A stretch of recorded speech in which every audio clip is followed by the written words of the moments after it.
مفيش شك إن العالم حوالينا بيتغير بسرعة مستمرة، وإحنا علشان ننجح في شغلنا أو في أي حاجة في حياتنا لازم نواكب التغيير اللي بيحصل. وكمان تأثير التكنولوجيا والذكاء الصناعي والاكتشافات العلمية مش بس أثرت في شغلنا، لا ده كمان في حياتنا الشخصية نفسها. فاحنا على وشك الدخول على عصر الذكاء الصناعي بيتولى فيه كل حاجة بمعنى الكلمة، وعشان كده مهاراتك الشخصية هي اللي هتحدد مستقبلك هيكون عامل ازاي. او بمعنى اخر، المهارات الاساسية في حياتك هي الامل الوحيد ليك في الفترة اللي جاية. وكمان امتلاكك لموهبة او مهارة واحدة او اتنين مش كفاية، وعشان كده انا جايب لك النهاردة اهم 7 مهارات هتكون مطلوبة في 2023 والسنين الجاية كمان. المهارة السابعة، المرونة المعرفية.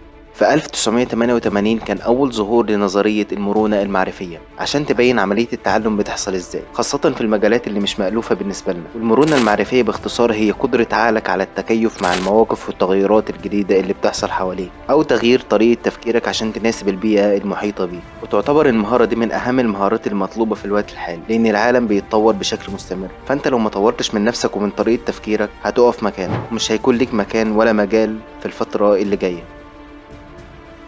المهارة السادسة، صنع القرار. بتعتبر القدرة على اتخاذ القرارات المهمة في حياتك لها تأثير كبير جدا على المجال بتاعك وكمان على حياتك المستقبلية. مفيش يوم بيعدي في حياتك إلا لما بتاخد فيه على الأقل 3 قرارات مختلفة. ورغم كده في كتير من المجالات لازم يكون فيها المهارة دي، لأن صاحب أي شركة أو شغل معين بيدور بشكل مستمر على الناس اللي بتعرف تاخد القرار الصحيح وبسرعة، لأن ده بيعود بالنفع على شغله والشركة بتاعته. عشان كده لازم تطور المهارة دي وتشتغل عليها على قد ما تقدر.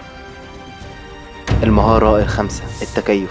أي مهارة من المهارات اللي قلتها دي مش هتعرف تستخدمها ولا تطبقها على أرض الواقع إلا لما يكون عندك المقدرة على التكيف مع الظروف المختلفة. فمفيش شك إن قدرتك على التكيف السريع هو الأمر الحاسم لنجاحك في أي مجال أنت حابه، لأن العالم عمره ما هيقف عن التطور. فأنت لازم تطور من المهارة دي وتشتغل عليها، عشان ده السبيل الوحيد عشان تتقدم في 2023 والسنين اللي جاية.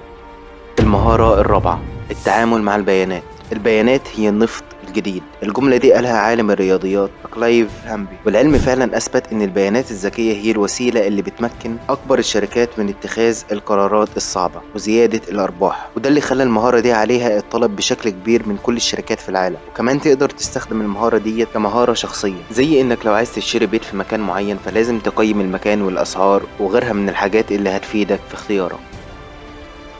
المهارة الثالثة، إدارة الوقت. مفيش شك انك سمعت الجملة دي كتير، لكن ده ان دل على حاجة فيدل على اهميتها، لان فعلا وقتك هو حياتك. لو معرفتش تستغله صح فانت ضيعت حياتك بايدك. هديك مثال بسيط في حياتك. انت دلوقتي لو عندك 10 مشاريع او حاجات لازم تخلصها النهاردة، فمجرد تفكيرك فيها هيشتت دماغك. لكن لو قسمت المشاريع دي على يومك بشكل منظم هتقدر تركز على كل مشروع لوحده. فحاول انك تتعلم ازاي تنظم وقتك، لان ده هيتبني عليه قراراتك وحياتك الجاية كلها. المهارة التانية، مهارة التفاوض. لو عايز تثبت وجهة نظرك في حاجة معينة وما عندكش مهارة التفاوض مع الأشخاص فأنت في الغالب هتفشل في طرح وجهة نظرك. عشان كده لازم تطور من المهارة دي وتشتغل عليها، بس ده يلزمه إنك لازم تخالط أكبر عدد من الناس على قد ما تقدر عشان تعرف وجهات النظر المختلفة وكمان طريقة كل واحد فيهم وتعرف تفكيرهم وتفهم الناس أكتر، لأن ده هيعود بالنفع عليك وهيخلي اللي يتعامل معاك مرة يحب يكرر المعاملة دي. وده مرتبط بالمهارة اللي جاية. المهارة الأولى، احترام التنوع. جميع البشر سواسية بغض النظر عن جنسيتك أو دولتك أو دينك. كلنا فينا حاجات مشتركة كتير، بس كل واحد في حاجة مختلفة عن التاني، ودي اللي بتميزه عن اللي حواليه. عشان كده خليك حريص إنك تتقبل طريقة الناس اللي معاك في التعبير عن رأيهم أو الحاجات اللي تخصهم، عشان تقدر تحبب الناس فيك وتخليهم يتقبلوك كأقرب صديق ليهم.